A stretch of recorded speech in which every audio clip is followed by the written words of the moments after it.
Hello and welcome to Module 2, Principles of Scrum.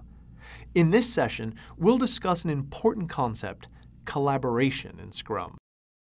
Collaboration refers to the Scrum core team working together and interfacing with the stakeholders to create and validate the deliverables of the project to meet the goals outlined in the project vision.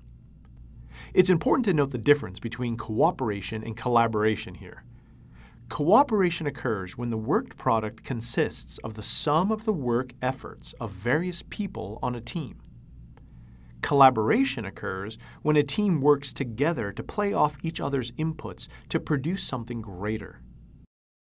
There are three core dimensions of collaborative work. Let's look at them one by one. The first core dimension is awareness. It essentially means that individuals working together need to be aware of each other's work. The next dimension is articulation. Collaborating individuals must divide work into units, distribute those units among team members, and then, after the work is done, reintegrate the units into a cohesive whole. The last core dimension is appropriation, which refers to adapting technology to one's own situation. The technology may be used in a manner completely different than expected by the designers.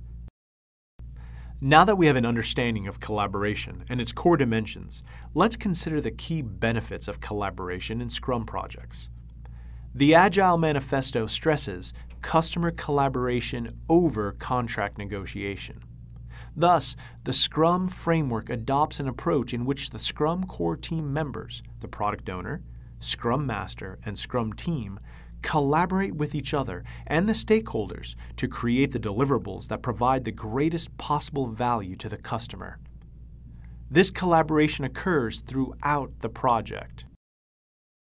Collaboration ensures that the following benefits are realized.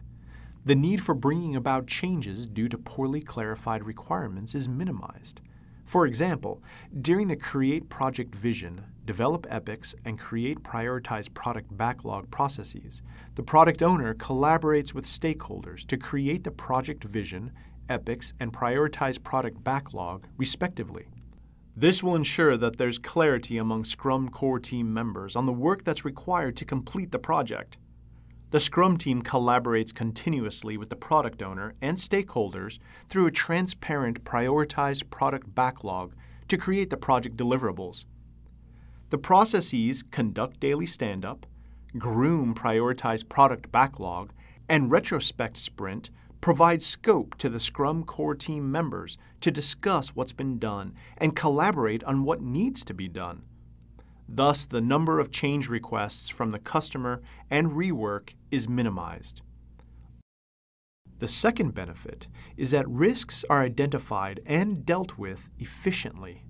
For example, risks to the project are identified and assessed in the Develop Epics, Create Deliverables, and Conduct Daily Stand-Up processes by the Scrum core team members.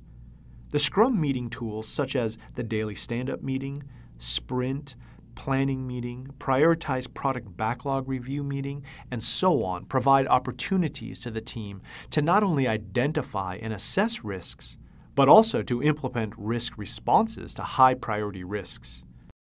A third benefit is that the true potential of the team is realized. For example, conducting the daily stand-up process provides scope for the Scrum team to collaborate and understand the strengths and weaknesses of its members. If a team member has missed a task deadline, the Scrum team members align themselves collaboratively to complete the task and meet the targets agreed to for completing the sprint. A fourth benefit is that continuous improvement is ensured through lessons learned in collaboration. For example, the Scrum team uses the retrospect sprint process to identify what went well and what didn't go well in the previous sprint.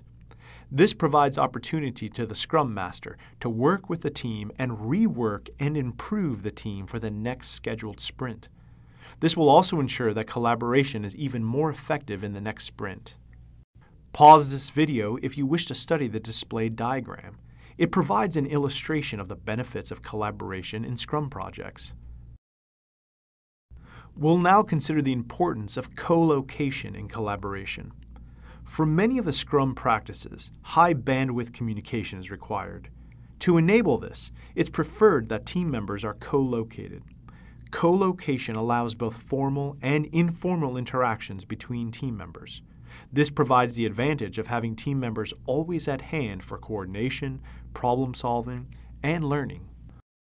One of the key benefits of co-location is that it allows questions to get answered quickly. Another benefit is that problems are fixed on the spot. With co-location, less friction occurs between interactions.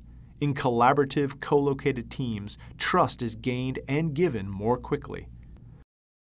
There are collaboration tools that can be used for co-located or distributed items. For co-located teams, those working in the same office, a preferred collaboration tool is face-to-face communications. Co-located teams can also use decision rooms or war rooms, Scrum boards, wall displays, shared tables, and so on. Although co-located teams are preferred, at times the Scrum team may be distributed due to outsourcing, offshoring, work-from-home options, and so forth. From distributed teams, some tools that could be used for effective collaboration include video conferencing, instant messaging, chats, social media, shared screens, and software tools which simulate the functionality of Scrum boards, wall displays, and so on. And with that, we conclude this session on the Scrum principle of collaboration. I look forward to seeing you in the next session on the Scrum principle of value-based prioritization. Thank you for learning with us.